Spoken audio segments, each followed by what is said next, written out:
Welcome to Untamed and Unfiltered Wellness, the podcast where we bridge the gap between modern life and ancient roots, cutting through the wellness noise so you can stop guessing and start building a lifestyle that actually works for you. I'm your host, Joe Swenson, herbalist and founder of Olivia Bell. Today, we're talking about intermittent fasting. And I think we can all agree that the wellness industry has a pretty bad habit of taking something that might help some people and turning it into the one and only way to live. Now, to be clear, I am not against intermittent fasting. I actually think some people will benefit tremendously from it. But I also think there's a huge difference between supporting your body and stressing your body out in the name of health. So today, I want to have a much more honest discussion around intermittent fasting, what it is, the difference between intermittent fasting and time-restricted eating, and why men and women respond differently. So let's get into it. Intermittent fasting itself is not new. Humans have been fasting for religious, cultural, and survival reasons for thousands of years. What's newer is the way the wellness industry packed it into a modern health trend. Around early 2000, researchers started studying calorie restriction, metabolic health, insulin sensitivity, and longevity. Then books, documentaries, podcasts, fitness influencers, and biohackers grabbed onto the concept and ran with it. By around 2010-ish, intermittent fasting became one of the biggest trends in the wellness culture, especially in male fitness spaces, Silicon Valley, and weight loss marketing. And honestly, some of the research was promising. The problem is that the internet took a nuanced metabolic conversation and turned it into another one-size-fits-all wellness rule. Now, before we go any further, I think it's important to clear something up because you're going to see online people throwing around the terms intermittent fasting and time-restricted eating like they're the exact same thing, and they're not. Intermittent fasting is an umbrella term for structured fasting windows. And sometimes they're pretty aggressive, where people intentionally extend long periods of time without food for the purposes of weight loss, fat burning, and metabolic health.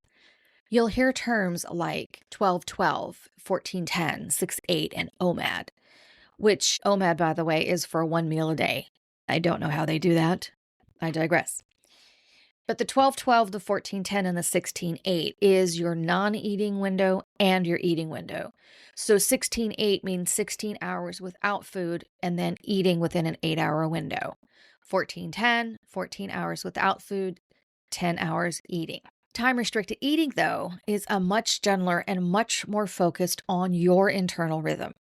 Think eating during daylight hours, reducing late-night eating, allowing digestion to rest overnight, supporting your blood sugar, your sleep, and creating some consistency around meals instead of grazing all day long. And that's a huge difference between stopping eating at 7 p.m. and breaking your fast at 7 a.m.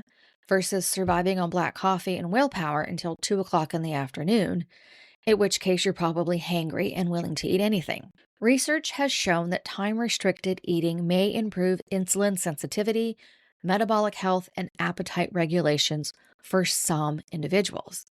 But here's the problem.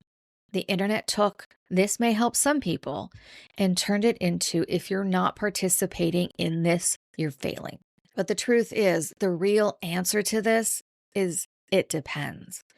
Because every body is different. It depends on your physiology, your stress load, your hormones, your sleep and recovery, your muscle mass, your age, your lifestyle, and whether or not your nervous system is barely hanging on by a thread. The part I really wish people understood more is that a huge amount of nutrition and exercise research was historically done on men. So, of course, women have had different results. Dr. Stacy Sims is one of the loudest voices challenging this idea. I've heard her on some podcasts recently, and I have to say, she's got a really good message. So if you haven't heard her before, go find her on YouTube or listen to some of the podcasts that she's been a guest on. She really does shed light on something, and that is women are not small men. And that is her message. And it's true. Biologically speaking, we are not the same. A woman's body is constantly paying attention to stress, energy availability, sleep, recovery, and hormone signaling. That's how we are built, which means women can respond very differently to fasting than a man can. Some women feel amazing when they fast, but other people don't. It wrecks their sleep, makes them feel anxious. They get cold a lot and then become obsessed with food. And they feel like their body has completely turned on them because fasting is a stressor. But if you are already struggling with poor sleep, high stress, overtraining, undereating, going through perimenopause, living off of coffee and energy drinks, your nervous system is a hot mess. So, adding more stress by introducing fasting is not the magical wellness transformation that you think it's going to be.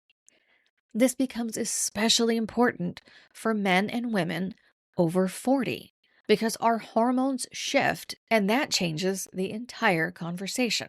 For premenopausal women, that means women who are still in their fertility years, supporting stable rhythms and reducing stress works better long term than an aggressive fasting protocol. Premenopausal women are more sensitive to the aggressive fasting. Not always. Some women tolerate it fine, but it's important to understand that women in their reproductive years are still very sensitive to prolonged stress and low fuel availability. So if you try fasting and your body starts interpreting that as a threat, a lot of things are going to shift, like your sleep, your energy, your mood, your cravings. But it's different for postmenopausal women. This is a completely different conversation. Postmenopausal women may tolerate fasting better metabolically, but they have a much higher demand around muscle preservation, protein intake, and recovery. So this is where I think the wellness industry completely misses the point on intermittent fasting, because after 40, the conversation should not be about weight loss. It should be about maintaining muscle, supporting blood sugar, protecting bone health, improving energy, supporting sleep, and maintaining strength and independence as we age. And that's why protein matters so much after 40 for both men and women, because our muscle becomes harder to maintain the older we get.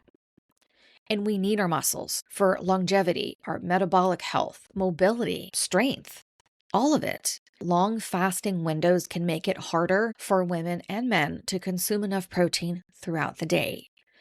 So, if your fasting protocol becomes something that causes you to undereat, strictly rely on black coffee to get you to your eating window and skipping protein, then it's not helping you over the long term and you're not going to get the results that you want. Intermittent fasting actually had the opposite effect on me. I had great results with it when I was in my early 40s. But once I became postmenopausal, it stopped working for me. And it started creating more problems than benefits. And I really thought I was doing something wrong. I was following the protocols that I had read about, but I wasn't getting the results. And I think a lot of women experience that, but assume that they're somehow doing it wrong also, but they're not. It just doesn't work for them. Now, let's talk about the guys for a minute, because men over 40 are also dealing with hormonal changes, but they happen a lot more gradually than they do in women. Your testosterone changes, your muscle mass changes, so does your recovery, your sleep, and your stress tolerance. Men often tolerate intermittent fasting better physiologically, but that doesn't mean it's always better. The focus should be more about improving your metabolic health, reducing visceral fat, stabilizing blood sugar, and reducing mindless eating. And this is where I get to call bullshit on the internet culture for just a second. Because men who are on TRT or HRT usually start to act like they're biologically indestructible. At least that's what is shown on the internet. Because they turn to fasted workouts, pre-workout powder, spending hours at the gym, getting minimal sleep, and grinding it out. But the thing is, if you are on TRT or HRT, that does not replace your sleep, your recovery, your protein intake, hydration, and micronutrients. And it definitely doesn't replace your common sense. After 40, for men or women, muscle preservation matters tremendously. And honestly, many men would benefit more from constant protein intake, strength training, walking, better sleep, stress management, and reducing late night eating than they would from trying to white knuckle their way through an extreme fasting protocol. Where do I personally stand on all of this? And I've done a lot of research, and I can honestly say that it depends on you. I think intermittent fasting can absolutely be helpful. Try it, give it a shot. If it works for you, great. But I also think some people are using it in pursuit of unrealistic expectations. I lean more toward time restricted eating. It's not so negative, it's not rigid because it works with my body. It gives me more awareness, and it's a lot more sustainable in the long run because intermittent fasting is not really meant for long-term use. Most people need more sleep, less late night eating, better blood sugar stability, more protein, muscle, less stress, more sunlight, and a nervous system that doesn't feel constantly under attack. If you want to try intermittent fasting, go for it, but start simple. A 12-hour eating window is reasonable for many people, and honestly, it's a great place to start. When you do this, it often reduces the late night snacking. It creates a little more structure in your day, helps support your blood sugar, and helps your body settle into a more natural rhythm. Now, some things to consider as you introduce this into your lifestyle. Make sure you're eating enough protein. Pay attention to your energy levels. Notice how you're recovering from stress, from workouts. Notice your stress levels.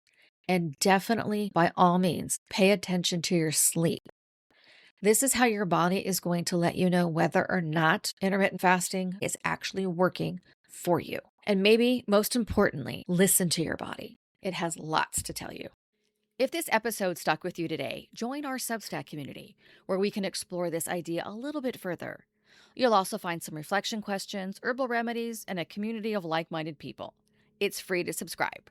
The link is in the show notes. I hope you make some time today and every day for some peace, some plants, and some paws. Thank you so much for listening to Untamed and Unfiltered Wellness.